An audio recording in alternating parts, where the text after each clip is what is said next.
My book report for this trimester is 10 questions on The Lightning Thief.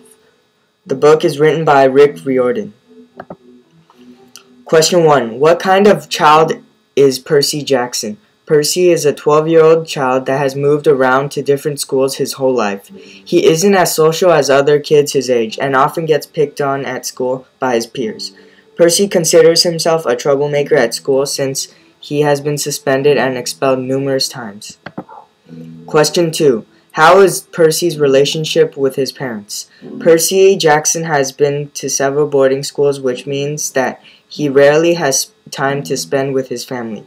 His life would not be a significant difference if he didn't see his parents every day, because they were always busy at work. Percy hated his stepdad, Gabe, because he was abusive towards his mother and always asked her to make him lunch and give him her hard-earned money. Question 3. What is a half-blood? A half-blood is a child that is half God and half human.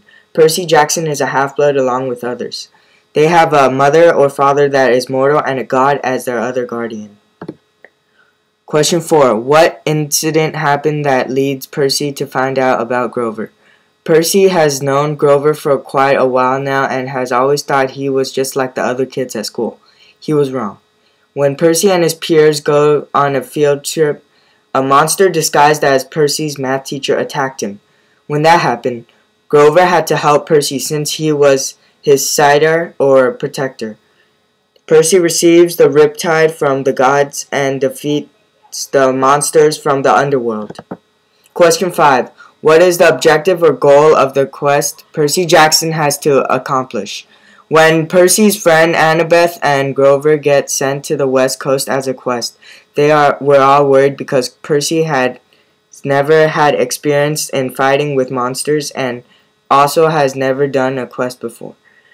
Annabeth and Grover has been in Camp Half-Blood for a while now, so they are experienced, but their experiences with monsters aren't the best. The main goal of the quest was to find Zeus's lightning bolt that had gone missing. Question 6. If Percy is a half-blood, who was the god that is his father or mother? Percy has lived with his mother his whole life and has never thought about seeing his father because he did not know who he was. Before Percy and his peers were about to go on the quest to find the lightning bolt, Percy is claimed by his father, which turned out to be Poseidon, the sea god. Question 7. During the quest, what does Percy's carelessness lead to? When Percy Jackson is on his quest, he faced many life or death situations, but luckily survived them all with the help of his friends. Percy and his friends stop at Las Vegas to rest and find a 5-star hotel that is for free. This may seem odd, but they actually fell for it and went inside the hotel. The free hotel had tricked Percy because the hotel wasn't an ordinary one. Percy, Annabeth, and Grover stayed in the hotel for a couple hours, but when they left, five days had already gone by in the real world. They all leave at once since they know that they had been tricked. Question 8. What is the climax of the story? In this book, there is a lot of action, but the high point of the story was when Percy and his friends arrive at the underworld. They expect to find Zeus's lightning bolt there, but it is not found. When they are returning home and all hopes are lost, Ares, the god of war, comes and pays a visit to them. He had the lightning bolt in his backpack and teased Percy about it. Percy challenged him to a sword fight for the god's bolt. Question 9. Does Percy choose to stay in camp or go back to New York for school and come back every summer?